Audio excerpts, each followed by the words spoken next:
அஸ்ஸலாமு அலைக்கும் வரஹ்மத்துல்லாஹி வபரகாத்துஹ். லா தஹ்சன், கவலை கொள்ளாதீர். எதிலிருந்து சகோதரரே? கடந்த காலத்துடைய பாவங்களின் நினைவுகளை கொண்டு ஒருபோதும் வாழ்க்கையில் கவலை அடையாதீர்கள். மனிதர்களாக பிறந்த எல்லோரும் பாவம் செய்யக்கூடியவர்கள்தான். எல்லா மனிதரும் விதிவிலக்கில்லாமல் மறக்க முடியாத, மன்னிக்க முடியாத, இழிவடையக்கூடிய பாவங்களை கூட எல்லா மனிதர்களும் அவர்களுடைய வாழ்க்கையில் செய்யக்கூடியவர்கள்தான்.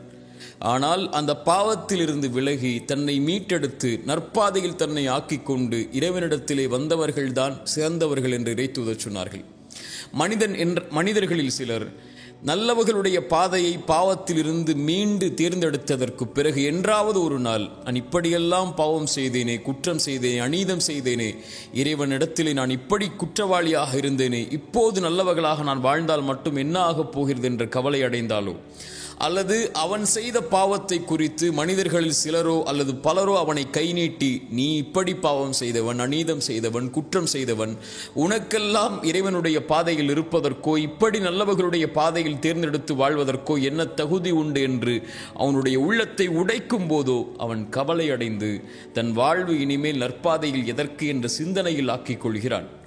இறை நம்பிக்கை கொண்டவன் கடந்த காலத்தில் செய்த பாவத்திலிருந்து மீண்டதற்கு பிறகு ஒருபோதும் அதை குறித்து கவலையடைய வேண்டிய அவசியமில்லை. இறைமறை சொல்லுகிறது, வல்லதீன இதா ஃபஅலு ஃபாஹிஷதன் அவ் ஸலமு அன்ஃபுஸஹும் ஸக்கருல்லாஹ். ஒரு அடியான் நல்லவராக வாழ்வான், அவன் ஒரு நாள் மானக்கேடான செயலை செய்வான் அல்லது அநீதம் செய்வான் தனக்குத்தானே. அப்படி ஒரு கால் பாவம் செய்தாலும் கூட அவன் இறைவனை நினைவு கூறுவான். அந்த பாவத்திற்கு பிறகு தன்னை மீட்டெடுத்து நல்ல பாதையில் அமைத்துக் கொள்ள வேண்டும் என்ற அந்த பாவத்திலிருந்து படிப்பினை பெற்று வாழ ஆரம்பிப்பான். அவனுடைய பாவத்தை இறைவனை தவிர யார் மன்னிக்க முடியும் என்று இறைமறை கேட்கிறது. மேலும் சொல்லுகிறது, அவன் யார் தெரியுமா? வலம் யுசிர்ரு அலா மா ஃபஅலு வஹும் யஅலமூன். பாவத்திலிருந்து ஒருவன் மீள்கிறான் என்றால் அவன் முதலிலே மனதிலே உறுதி கொள்வான், அந்த பாவம் என்று, இனிமேல் அந்த பாவத்தின் பக்கம் நெருங்க மாட்டேன் என்று. ஒருபோதும் அறிந்த நிலையில் அதே பாவத்தை மீண்டும் அவன் தொடர மாட்டான். இப்படி நற்பாதையில் இருக்கக்கூடிய எவரும் கடந்த கால பாவத்தை குறித்து கவலையடைய வேண்டிய அவசியமில்லை. ஏனென்றால் அவர் செய்த பாவமே அவருடைய வாழ்வில் இல்லை முன்னால். இறைமுறை சொல்லுகிறது, இல்லாமன் தாப வ ஆமன வ அமில அமலன் சாலிஹன். யார் இறைவனிடத்திலே பாவ மன்னிப்பை கேட்டு இறைவனை நம்பிக்கை கொண்டு நல்ல பாதையில் தன்னை ஆக்கிக் கொண்டு நல்ல செயல்பாடுகளை செய்ய ஆரம்பித்து விட்டாரோ, فَأُولَٰئِكَ يُبَدِّلُ اللَّهُ سَيِّئَاتِهِمْ حَسَنَاتٍ. அவன் செய்த பாவங்கள் அனைத்தையும் இறைவன் நன்மைகளாக மாற்றிவிட்டான். அவ்வளவுதான்.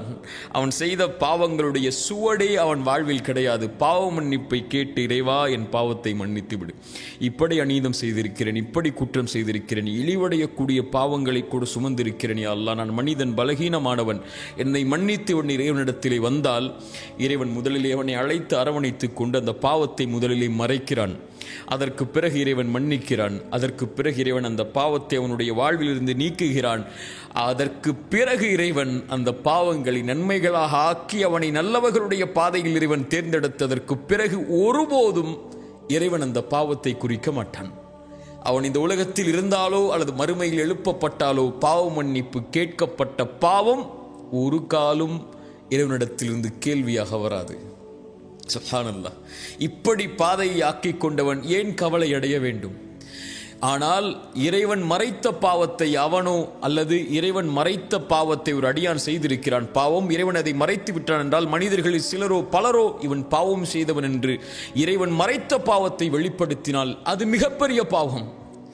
இறைத்தூதர் ஸல்லல்லாஹு அலைஹி வஸல்லம் சொன்னார்கள், இறைவன் எல்லோர்களையும் மன்னிப்பான் இவர்களை தவிர. ஒரு மனிதன் இரவிலே பாவம் செய்திருப்பான், காலையில் வந்து மனிதர்களிடத்தில் மகிழ்ச்சியாலோ அல்லது கவலையாலோ, நான் இப்படி பாவம் செய்தேன், இதை செய்தேன் பாவமாக, இரவிலே இதை செய்தேன் என்று இறைவன் மறைத்த பாவத்தை அவன் வெளிப்படுத்துவான். இவரை இறைவன் ஒருபோதும் மன்னிப்பதில்லை என்று இறைத்தூதர் சொன்னார்கள். அவனே அவன் பாவத்தை இறைவன் மறைத்ததை வெளிப்படுத்தினால் இறைவன் மன்னிக்க மாட்டான் என்றால், மனிதர்கள் ஒரு மனிதன் செய்த பாவத்தை இறைவன் மறைத்திருந்தால், அதை வெளிப்படுத்தக்கூடியவர்களாக இருந்தால், யா அஹி யா உக்தி, என் சகோதரனே சகோதரியே, பயந்து கொள். இறைவன் ஒரு மனிதருக்கு ஒரு பாவத்தை மறைத்திருந்தால் அதை வெளிப்படுத்தும் போது, இறைத்தூதர் ஸல்லல்லாஹு அலைஹி வஸல்லம் இடத்திலே காமிதியா என்ற குலத்திலிருந்து ஒரு பெண் வருகிறார்கள். வந்து சொன்னார்கள், இறைத்தூதர் சபையில் இருக்கிறார்கள், நான் விபச்சாரம் செய்து விட்டேன், தண்டனையை கொடுங்கள். இறைத்தூதர் சொன்னார்கள், பெண்ணை என்ன சொல்கிறாய்? நீ பாவ மன்னிப்பை கேள், இறைவன் மன்னிப்பான், மறைப்பான், சாட்சிகள் இல்லை, ஏன் நீனாக வந்து ஒப்புக்கொள்கிறாய்? விலகிச் செல் என்று இறைத்தூதர் அனுப்பிவிடுகிறார்கள். இறைத்தூதரிடத்தில் அந்த பெண் சொன்னார்கள், இறைத்தூதரை ஒரு தோழரை இது போல் அனுப்பினீர்கள், அதுபோல் என்னை அனுப்பலாம் என்று நினைக்காதீர்கள். நான் தண்டனையை பெறுவதற்காக என் குற்றத்தை வெளியே சொல்கிறேன். என் வயிற்றிலே கரு இருக்கிறது, குழந்தை இருக்கிறது. இறைத்தூதர் சொன்னார்கள், நீ செய்த பாவத்திற்கு குழந்தையின் தண்டனையை பெற வேண்டும், முடியாது, நீ குழந்தை பெற்றெடுத்ததற்கு பிறகு வா. குழந்தை பெற்றெடுத்ததற்கு பிறகு வந்தார்கள். பால்குடி மறந்ததற்கு பிறகு வா. பால்குடி மறந்ததற்கு பிறகு குழந்தைக்கு உணவை கையில் கொண்டு வந்து இறைத்தூதரை, குழந்தை உணவை சாப்பிடுகிறது, நீங்கள் தண்டனையை கொடுங்கள். தண்டனை நிறைவேற்றப்படுகிறது. கல்லால் எறிந்து கொலை செய்ய வேண்டும், விபச்சாரம் செய்திருந்தால் திருமணத்திற்கு பிறகு அந்த தண்டனை கொடுக்கப்படும் போது அந்த பெண்ணுடைய இரத்தம் ஒரு தோழருடைய கையில் படுகிறது. அந்த தோழர் சீ என்றார்கள், ஒரு விபச்சாரியின் இரத்தம் என்றார்கள். தொழுகை நடத்தினார்கள் பாவ மன்னிப்புக்காக. இறைத்தூதர் அந்த நேரத்தில் உமர் வந்து இறைத்தூதரை பிடித்து சொன்னார்கள், இறைத்தூதரை, ஒரு விபச்சாரிக்கு தொழுகை நடத்துகிறீர்களா? மனிதர்கள் எல்லோரும் அந்த பெண்ணுடைய பாவத்தை பார்த்தார்கள். இறைத்தூதர் பார்த்தார்கள் அந்த பெண்ணுடைய பாவ மன்னிப்பை. சொன்னார்கள், இந்த பெண் செய்த பாவ மன்னிப்பை மதீனாவில் உள்ள 70 பேருக்கு பங்கு வைத்தாலும் ஈடாகாது. அவர்கள் எல்லோரும் பார்த்ததை, அந்த பெண் செய்த பாவத்தை. இறைத்தூதர் பார்த்தது அந்த பெண் இறைவனிடத்திலே செய்த பாவ மன்னிப்பை. நமக்கு தெரியாத ஒரு பாவம் செய்திருக்கலாம். அவர் அந்த பாவத்திற்காக இறைவனிடத்திலே சிந்திய கண்ணீர்கள் எத்துணை, கரமேந்திய வார்த்தைகள் எத்துணை. இறைவன் அவரை மன்னித்து அவனை அங்கீகரித்திருந்தால், இறைவன் மறைத்த பாவத்தை அவர் வெளிப்படுத்தினால் இவ்வளவு பெரிய குற்றம் அது. அதை கொண்டு அவருடைய உள்ளத்தை உடைத்தால், நீ பாவம் செய்தாயே என்று அவரை கவலை உரைய செய்தால், எல்லா மனிதர்களும் பாவம் செய்யக்கூடியவர்கள் தான். பாவங்கள் தான் அவர்களை மேம்படுத்தும். அவர்களுடைய பாதைகள் அதை திருத்திக் கொண்டு தன்னை முன்னேற்றுபவன் தான் சிறந்த மனிதனாக மாறுவான். அவரை பார்த்து இறைவன் உன்னை மன்னிக்க மாட்டான் இந்த பாவத்திற்கு என்று சொன்னால். இறைத்தூதர் ஸல்லல்லாஹு அலைஹி வஸல்லம் சொன்னார்கள், 2 மனிதர்கள் உண்டு, அதில் ஒருவர் நல்லவராக இருந்தார், ஒருவர் பாவியாக இருந்தார். நல்லவர் பாவியை பார்த்து குறைத்துக்கொள் பாவத்தை என்று சொன்னார். அவர் ஒரு காலத்தில் கோபப்பட்டு சொன்னார், நீ என்னை பார்த்து எப்போது பார்த்தாலும் அறிவுரை செய்து கொண்டே இருக்கிறாய், என்னையும் என் பாவத்தையும் விடு, நீ என்ன இறைவனிடத்திலிருந்து அனுப்பப்பட்ட பாதுகாவலனா என்று சொன்னார். அந்த நல்லவர் கோபப்பட்டு, நான் உனக்கு அறிவுரை சொல்கிறேன், என்னை பார்த்தே நீ எதிர்த்து பேசுகிறாய், இறைவன் உன்னை மன்னிக்கவே மாட்டான் என்று சொல்லிவிடுகிறார். இந்த இருவரையும் மரணத்திற்கு பிறகு இறைவன் ஒன்று கூட்டுகிறான். நல்லவரை பார்த்து சொன்னான், நீ எப்படி என் உரிமையில் கை வைக்க முடியும்? நான் இவரை மன்னிக்க மாட்டேன் என்ற உறுதியை நீ எப்படி கொடுக்க முடியும்? நீ நரகத்திலே செல். அந்த பாவியை அழைத்து சொன்னான், நீ கவலை கொள்ளாதே, என் கருணையால் உன்னை மன்னிக்கிறேன், செல் என்றான். நம்முடைய பார்வையில் பாவியாக தெரிபவர்கள் இறைவனுடைய பார்வையில் யார் என்று நமக்கு தெரியாது.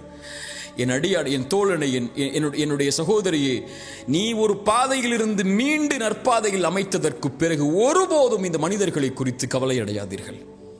இறைவன் உன்னை பார்க்கக்கூடிய பார்வை சுத்தமான பார்வையாக மாறியதற்கு பிறகு உலகமே உன்னை தவறான பார்வையில் பார்த்தாலும் அதை குறித்து கவலை அடையாமல் நல்ல பாதையில் உங்களுடைய சிந்தனைகளை வைத்துக்கொண்டு, தவறிலிருந்து பெற்ற பாடத்தை பெற்றுக்கொண்டு, சிறந்த மனிதர்களுடைய பாதையில் உங்களை ஆக்கிக்கொண்டு, உங்களுடைய மரணம் வரை அதில் தொடர்ச்சியாக இருந்து கொண்டே இருங்கள். ஒருபோதும் கடந்த காலத்துடைய பாவங்கள் உங்களை கவலையடைய செய்ய வேண்டாம். அதற்கு அவசியமில்லை. வாழப்போகின்ற வாழ்க்கை கொஞ்ச காலம். இந்த உலகத்தில் நீங்கள் மரணித்ததற்கு பிறகு இந்த மனிதர்கள் மறந்து விடுவார்கள். 100 ஆண்டுகளுக்கு பிறகு நீங்கள் வாழ்ந்த அடையாளமே இருக்காது. 200 ஆண்டுகளுக்கு பிறகு நீங்கள் வாழ்ந்த சரித்திரமே இருக்காது. இப்படி உலகமே உங்களை விடும் போது நீங்கள் ஏன் கடந்த கால பாவத்தை நினைத்து எதிர்காலத்தை அழித்துக் கொண்டிருக்கிறீர்கள்? அப்படி மனிதர்கள் உங்களுடைய பாவத்தை நினைவு கூர்ந்து கொண்டே இருந்தால், அவர்களுடைய வார்த்தை உங்களை கவலை அடைய செய்ய வேண்டாம். இறைவன் அறிந்தவன் மறைப்பதையும் வெளிப்படுத்துவதையும். மனிதர்களுடைய வார்த்தையால் இறைத்தூதரை உங்களுடைய உள்ளம் நெருக்கமாக இருப்பதை நான் அறிகிறேன். என்னிடத்திலே வந்து விடுங்கள். சிறந்தாழ்த்தி விடுங்கள் என்று எனக்கு முன்னால், இறைவா நான் பாவம் செய்தேன் தான், நான் அதிலிருந்து வெளியே வந்து விட்டேன், நல்லவராக மாற முயற்சி செய்கிறேன், அந்த பாதையில் இருக்கிறேன். ஆனால் மனிதர்கள் என்னை குறை பேசுகிறார்கள், என் பாவம் என்னை உறுத்துகிறதே அல்லாஹ், என் உள்ளத்தை திடப்படுத்து, உறுதிப்படுத்து என்று இறைவனிடத்திலே சரணடையுங்கள். இறைவன் உங்களுடைய கவலைகளை நீக்குவான். உங்களுக்கு எதிராக வரக்கூடிய வார்த்தைகளை இறைவன் ஒன்றுமில்லாமல் ஆக்குவான். லா தஹ்சன், கவலை அடையாதீர்கள் ஒருபோதும் கடந்த கால பாவத்தை நினைத்து. 3 பேர் இறைத்தூதருடைய காலத்தில் போரிலிருந்து பின்தங்கினார்கள் உலக காரணங்களால். இறைவன் அவர்களுக்கு தண்டனையை கொடுத்தான். அவர்களை ஒதுக்கி வைக்கும்படி இறைத்தூதருக்கு கட்டளையிட்டான். அவர்களுடைய உள்ளம் நெருக்கமானது, உலகம் அவர்களுக்கு நெருக்கமானது. அவர்கள் தங்களையே அழித்துக் கொள்ளலாம் என்ற எண்ணம் கூட அவர்களுக்கு ஏற்படும் அளவிற்கு இதயம் அவர்களுக்கு நெருக்கமானது. ஆனால் அவர்கள் சரணடைந்தார்கள். இறைவனை தவிர வேறு யாரும் எனக்கு வழி இல்லை என்று இறைமறை சொல்கிறது. அவர்கள் இறைவனை தவிர யாரும் இல்லை எங்களுக்கு என்று இறைவனிடத்திலே கரமேந்தி வந்தார்கள். இறைவன் அவர்களை மன்னித்தான், அவர்களை ஏற்றுக்கொண்டான். ஆதம் தவறு செய்தார். அதற்கு பிறகு வலக்கது கர்ரம்னா பனி ஆதம், ஆதமுடைய சந்ததிகள் அனைத்தையும் அவர்களுடைய பாவ மன்னிப்புக்கு பிறகு இறைவன் கண்ணியமாக்கினான், ஆதமை கண்ணியமாக்கினான். தவறு செய்பவர்கள் தான் மனிதர்கள். அதிலிருந்து தங்களை மீட்டெடுத்து சரியான பாதையில் அமைத்துக் கொண்டவர்கள் கண்ணியமானவர்கள். அவர்கள் ஒருபோதும் கடந்த கால பாவத்தை நினைத்து கவலை அடைய வேண்டிய அவசியமில்லை, எண்ணமில்லை. இறைவனிடத்தில் மன்னிப்பை கேட்டதற்கு பிறகு இறைவன் நம்முடைய கவலைகளை நீக்குவான். லா தஹ்சன், கடந்த கால பாவங்களை நினைத்து உங்களுடைய பாதையை சீர்படுத்தியதற்கு பிறகு ஒருபோதும் கவலை அடையாதீர்கள். அதை குறித்து மக்கள் உங்களை நினைவுபடுத்தினாலும் அதை கொண்டும் கவலை அடையாதீர்கள். இறைவனிடத்தில் கண்ணியமானாக வாழ்ந்தவர் தான் வெற்றி அடைவார். மனிதர்களுடைய கண்ணியத்தை எதிர்பார்ப்பவர் எப்போதும் தோற்று போவார். லா தஹ்சன், கவலை அடையாதீர்கள். அக்கூலு கௌலி ஹாதா அஸ்தக்ஃபிருல்லாஹ் லீ வலக்கும். அஸ்ஸலாமு அலைக்கும் வரஹ்மத்துல்லாஹி வபரகாத்துஹு.